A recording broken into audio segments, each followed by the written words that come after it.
Hello, Yele Nation. How are you guys doing? I am feeling like a queen, and I know you can see the art that is on my hair. You're feeling me, right? So today's tutorial is about this art. It is so beautiful. I love it. I feel like a queen. I'm giving. It's giving what's meant to be given. But before we go there, I just want to make a confession that I did not know how to make this art before today. This is my first time trying it, and I want to thank Taris. She's also a YouTuber on YouTube. I watched that YouTube video. It was the easiest Zulu art YouTube video I could find, and I just followed it step by step and I made this. So shout out to Taris. I'm going to tag her in the comment section so you can go check out her station or her channel, and check out this particular tutorial from her place. The only difference between her tutorial and mine was that is that she has ties at the back, but I have Velcro at the back because I feel that the Velcro makes it easier than tying it. So that's the real difference. That's the main difference between my tutorial and our tutorial. So if you still want to check out our tutorial, I'm going to try to put the link in the description below. So it's time for us to get into the tutorial. So you and me, two of us, will be queening together. You know, Queen Yele, Queen you. Queen, all of you. The only difference between what I'm wearing now and the tutorial that I gave is just that I just put this flap at the end of the day. I just put this flap and it was just very easy to put. So you can design it anyhow you want to design it. I created the basic with the tutorial. So anyhow you want to design it, if you want to put shine all around, if you want to put lights, whatever it is you want to do, it's up to you. Your creative spirit, let it fly. Let it do what you want to do. So now let's go into the tutorial. So for this class, we need art stay. Look at it, it's art stay or paper stay, you know, just the stiff kind of interfacing. We'll need this one. We'll need a cardboard, or no, it's not really called a cardboard, it's like a box. This is actually an Amazon box. You can see the Amazon sticker on it. So this is an Amazon box that I cut out, and so you're going to need this box, you know, a carton or a box, something like this for your cap as well. And then you need fabric, lots and lots of fabric. Okay, let me not scare you. You need maybe 2 yards of fabric, or maybe 1.5 yards of fabric. 1.5 yards of fabric should be enough for what you want to do. Then we need a glue gun with the glue stick, of course, you know, just something that comes to, you know, fabrics together and comes to cardboard together, something, you know, great like this. So the first thing we're going to do is that I'm going to cut the different pieces, or show you the different pieces of circles that you need, because there are a lot of circles that are involved in it for the stay and for the cardboards. Now the cardboard, you can double the cardboard if you have this much cardboard, but if you don't have this much cardboard, you can just use like just one circle of the cardboard. But before we get there, let me use this one as the template, then we'll move on from this template to the higher levels. So now if you have a circular bowl, or you have something that is about the radius of 12 inches, then you are in luck. But since I don't have any bowl like that, I'm going to have to create my luck for myself. So I'm going to fold my fabric or my stay into two like this, and then fold it again like this. So you see, I folded it into 4, so I have 4 pieces. Now since the diameter I'm looking for, is 12, so that means I'm going to need a radius of 6 inches for this one. So to create my 6 inches radius, all I have to do is from this 4 corner here, I'm going to measure 6 inches round about it like that, and I'm going to have my 12 by 12 circle. Now if you want your cap to be bigger, you can increase it, you can reduce it if it's for a child. So it depends on what you want, because this is still the circle that is like the building block of what we are doing. So 6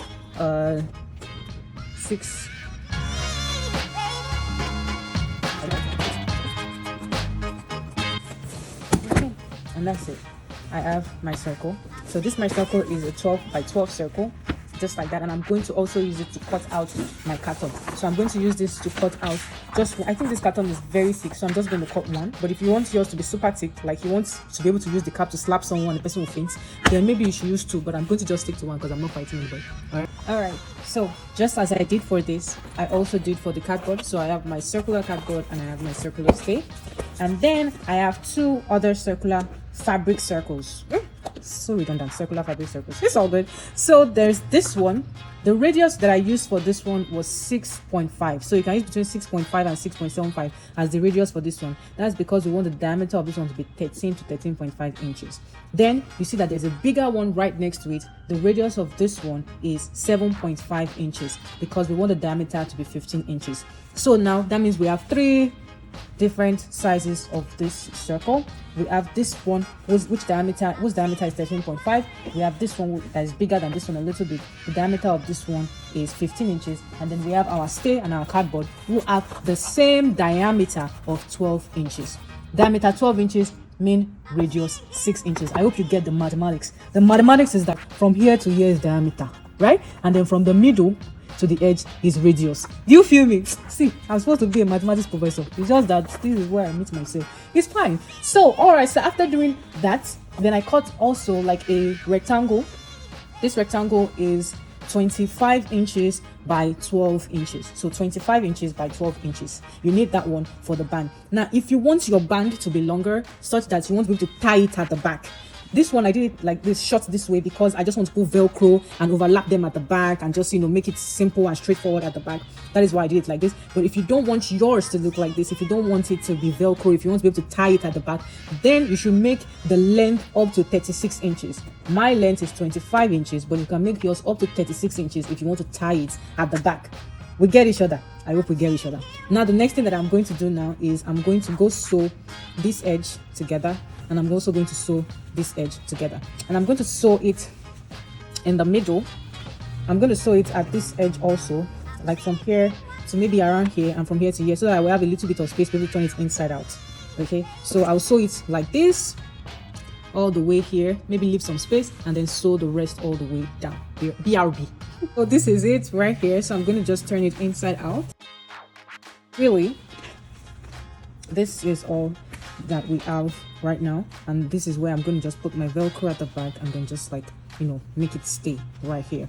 So let's put this aside for now, and let's go back to our circle.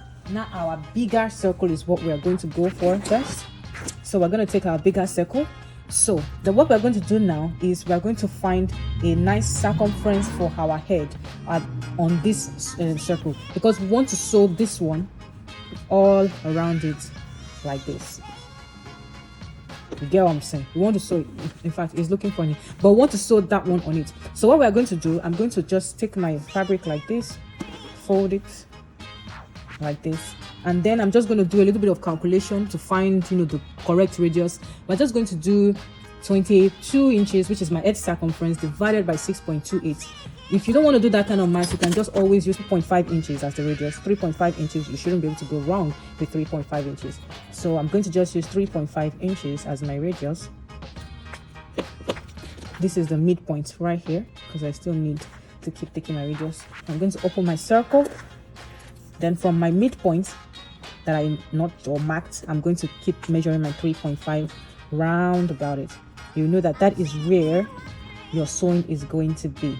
So I'm making 3.5 round about it. Like so, like so, like so. So I have drawn a very tiny circle. I can't believe that this is like the circumference of my head. It looks so small. I thought my head was bigger than that. I guess I have a small head. So I'm going to then take my little piece of fabric, and you can start from anywhere. Just leave like 1 inch. Just leave like 1 inch out for your overlap at the back. You can just leave like 1 inch out for your overlap at the back. So you see the side that I'm sewing the side that I opened up, or the side, you know, so that I will be able to hide that little opening that is there. Don't sew this side, sew this side that has the opening, so you can hide the opening. So I'm going to just place it here, and I'm going to pin it all the way around, because I want my work to be good. And I said I'm going to turn a new leaf now to start pinning my work so that it looks neat every time I do it. I hope I always remember to do that. But I'm going to pin round about my circle that I created, or that I need, and I'm going to just pin round about it.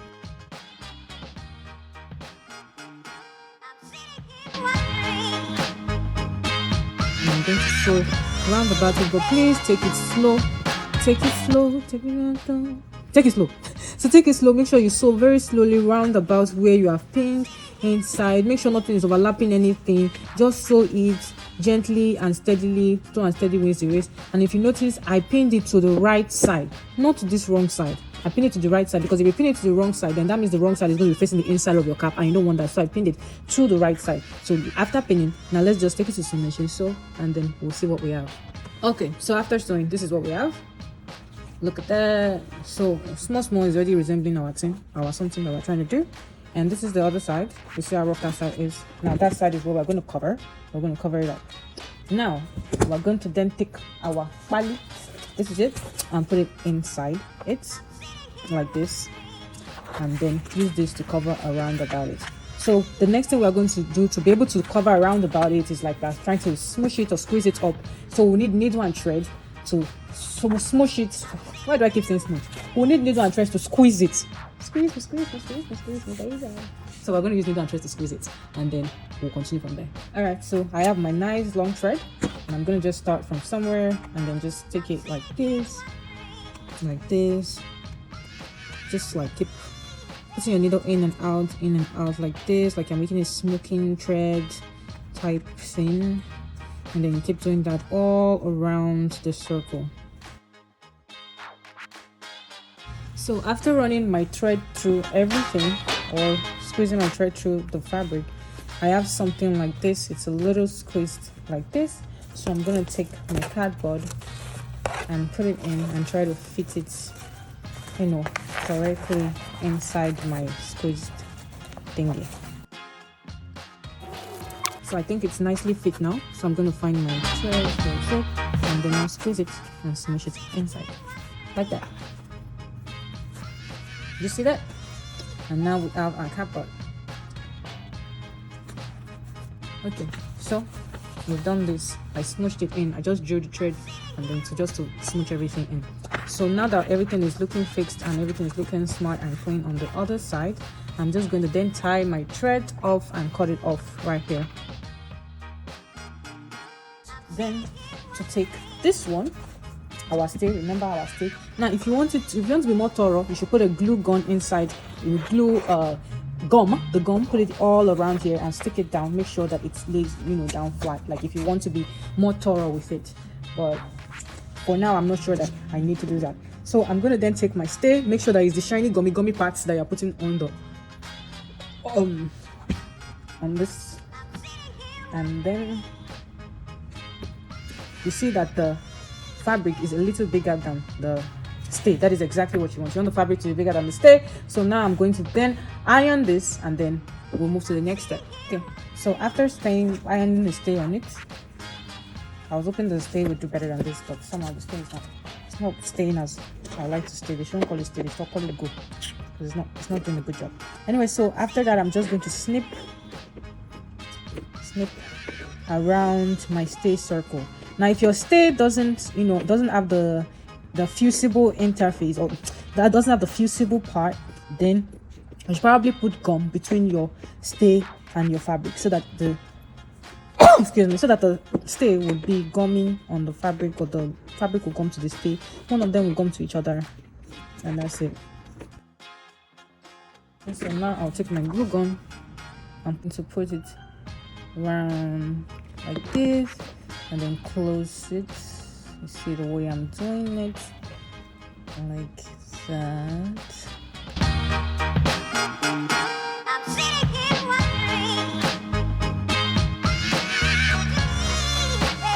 Okay, so after all of that, we have this. Okay, we have this, and then now we're going to put this on top of it, like this. We're going to put this one on top of this one, like this.